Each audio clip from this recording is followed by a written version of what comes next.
All right, day two here in Chicago. I'm here with David Bay. We just finished the prejudging for the IFBB pros. The NPC, of course, off this morning, David. Finals tonight, along with our three pro classes: women's bodybuilding, women's bikini, as opposed to the men's bikini, right? It's got to be women's bikini. And, of course, the men's open here today. We'll get into the men in just a minute. Women's bodybuilding, not a big field, only 9 of them. But I got to give it up for Jacqueline Fuchs from Switzerland. Looked like the winner to me. Yeah, open and shut competition. Said that right in the forums. She came out, size, conditioning. Really, it wasn't even close. Not trying to disrespect any of the other competitors, but that's how it is. Some of the other girls probably could have looked a little bit better with improved conditioning. That seemed to be where some of the girls were lacking.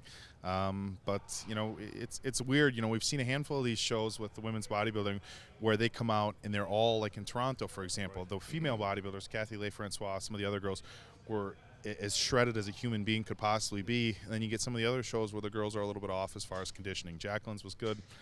Open and shut case.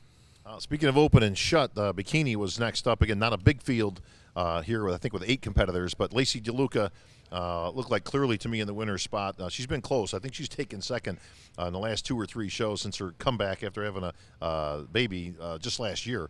But it looks like she got right back to form. Yeah, you wouldn't guess it by looking at it, but she looks fantastic. But it looked like her and local girl Vicky Counts from right here in Chicago had a nice big fan base. Looked like them for the 1-2 punch. Yeah, I actually, when they came out in their groups, I had Vicky a little bit ahead of Lacey. She's a little bit leaner. In her back shots, basically Vicky's got a little bit more of an athletic look. Lacey's got a little bit of a rounder butt.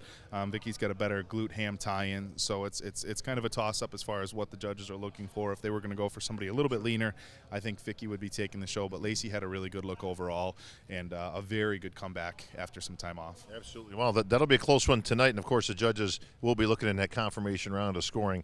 All right, on to the big boys. And we had some big boys out there. Call me crazy, David. It looked like the Dallas McCarver show to me. You talk about a man amongst boys, and which is kind of a reversal because he's only 20-something himself, 25. But holy crap, man. I mean, Dallas just brought it. We've seen pictures leading up. Everybody's been talking about him as obviously the guy to beat. I don't think anybody – to me, it wasn't even close. No, and this is my 4th year of covering shows for MD. And I don't know – maybe the 2013 New York Pro, the first time we saw Ramy, I don't know that I've ever been at a show where you had one competitor make the entire rest of the field look like little kids. And this, by no means, is this a disrespect to the other guys, because there are some guys who really brought it here, and that's that's a combination of obviously Dallas's muscularity. He's been putting in a lot of hard work. He's been lifting heavy weights. He's 6'1", 6'2", but his frame is so big. So again, this isn't, I'm sure you're going to have some guys, oh, he said I look like a little kid next to him. That's like saying I look short standing next to Shaq. It doesn't have anything to do with what I did or didn't do in the gym. It just has to do with that's genetics, and genetically his frame is so big. Like I said, he came out there and just everybody else just looks small. You guys will see the pictures online, the ones that are up live in the forums. I mean, it was just ridiculous sitting there watching it and seeing one guy just that much bigger than the rest of the field. Well, and here's the thing: he is that much bigger than the rest of the field. Like I say, over 6 foot, probably closer to 6'2", because he's tall. But he's wide. Like I say, that's why he's big. That's why he's big country. Because he's as wide as a country mile. That's for damn sure. But he's a big, wide kid. But they said he was about 285, which is, I tell you what, I like to see that on the Olympia stage this year. We've talked about this before. I had Dallas higher last year, probably 3 or 4 spots. But it was his inaugural year, and you got to kind of pay your dues in the sense that they got to see your physique, they got to see what you got. And let's face it, it's the Olympia. It's a much tougher lineup than it is here, with all due respect to all people. That physique at the Olympia, bro, he's knocking on the top 6 door, no question about it. Yeah, he's going to have to be leaner. And I just talked to Matt Jansen, talked to Dallas backstage. Not something people necessarily want to hear right away after a show, but I think this is it. This show is, again, without disrespect, as far as I'm concerned, the show is done. Yeah. So it's not one of those things, let's wait till finals and whatever. It's already, obviously that's probably not Dallas's mindset. He's going to be respectful and stuff, but, that's the reality of the way things went today, And so I talked to him backstage. I said, he's going to need to be a little bit sharper for the Olympia, especially in his back shots. Dallas was sharper at the Olympia last year than he was here, but he's noticeably bigger here. And I agree with you. I think if Dallas shows up in the same conditioning he had last year at the Olympia, or even a little bit better with the size he has now, you're taking Kai and Dennis Wolf out of that first call out.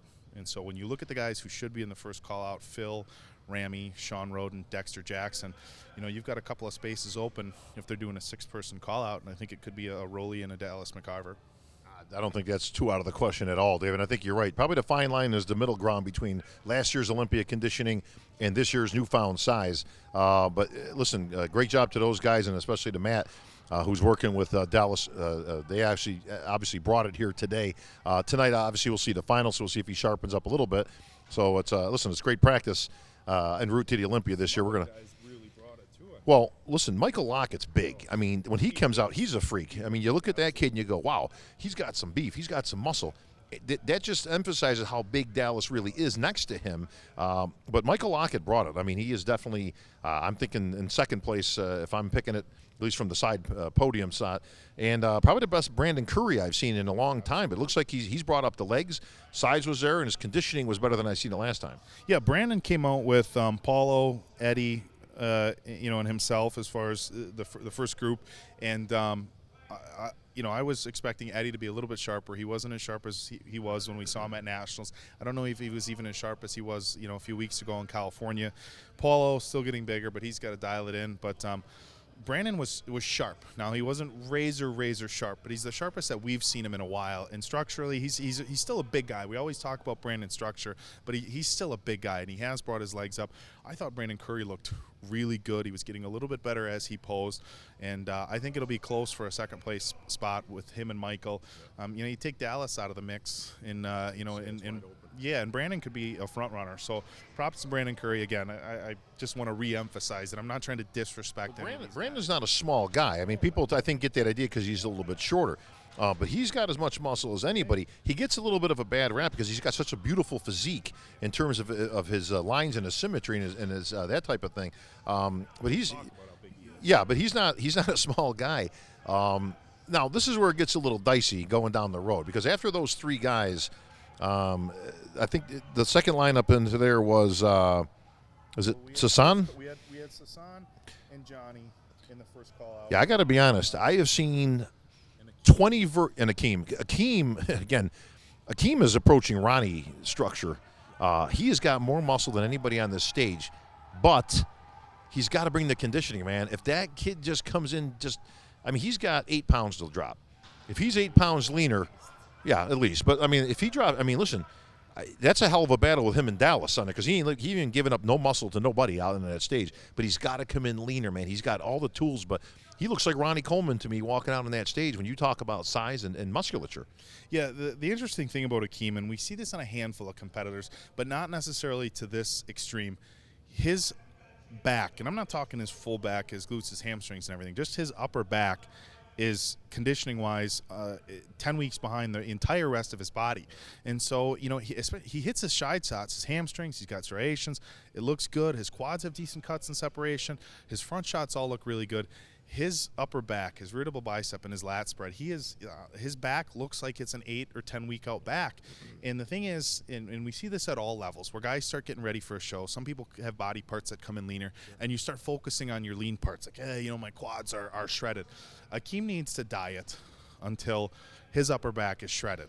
And genetically, I'm assuming with the way he looks today, by the time his upper back gets shredded, his legs and his abs and everything else, there's not going to be anything left than skin, and he'll be winning shows. But Akeem needs to wear pants and some sort of sleeved shirt with nothing in the back, and he needs to look only at his back. And when his back is ready for a show, then he's going to be ready to win. But until then, he's never going to be in first place. He's going to be a first call-out guy at every show just because of how massive he is. And it gets to the point where we've seen him a handful of times now, and there starts to be a level of frustration that we see, the same type of thing that we see with Lionel Bayaki and Brandon sometimes, where he could be so good, and he is good, but he could just be that much better. But, man, his upper back, it needs there's a long way to go.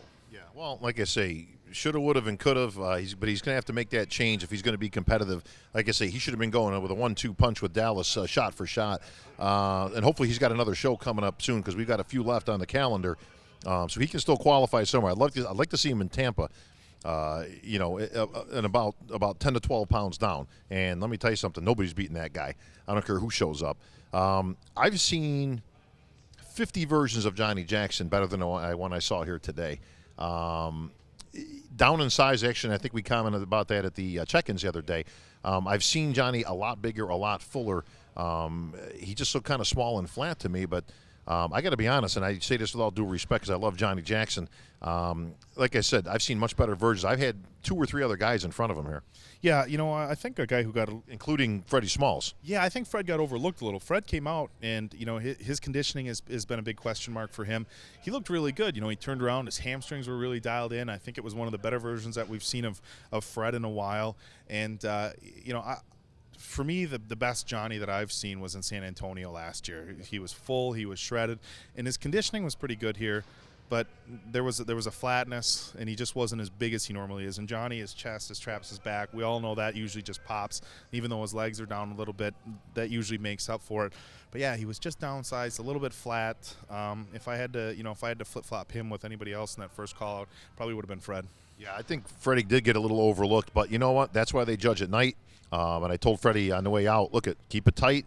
Do your homework still for tonight because that can flip-flop. I mean, listen, they are still judging. You do have the confirmation round. The judges are always looking. So you can move up. I've seen guys move up 2-3 spots at the night show, but that's the only placing I had a kind of an issue with. Other than that, the rest of the field rounded out. I didn't, not anything spectacular past that. So we pretty much hit on the bullet points. But finals tonight right here on this stage, David. 5 o'clock start time. Like I say, barring he falls off the stage and breaks something, I think you're going to see Dallas McCarver off to the Olympia this year. Yeah, and then again, yeah, he could actually still do it. But that's going to wrap things up here today, David. We'll have our post-show report, of course, following the big win tonight, and hopefully we'll get an interview with the winners, and we'll try to get them all. I know you've been getting that bikini girl in here. We got to traditionally it's nice to get interviews with all the winners, and we talk to some of these people ahead of time. That you hate to go up to somebody and say, we think you might win, and if you win, we want to get an interview with you, but if you don't, see ya. But last night we wanted to interview Darum and a couple other people, and a lot of times, man, it's off to the restaurants as soon as their division is done. So they're off eating ice cream, man, when we're here still working. But that's all right. We'll get the winners here tonight. I will make that happen, David. But that's going to wrap things up here. We'll catch all you guys at MD to talk about all of this stuff all throughout the week, and we will catch everybody post-show.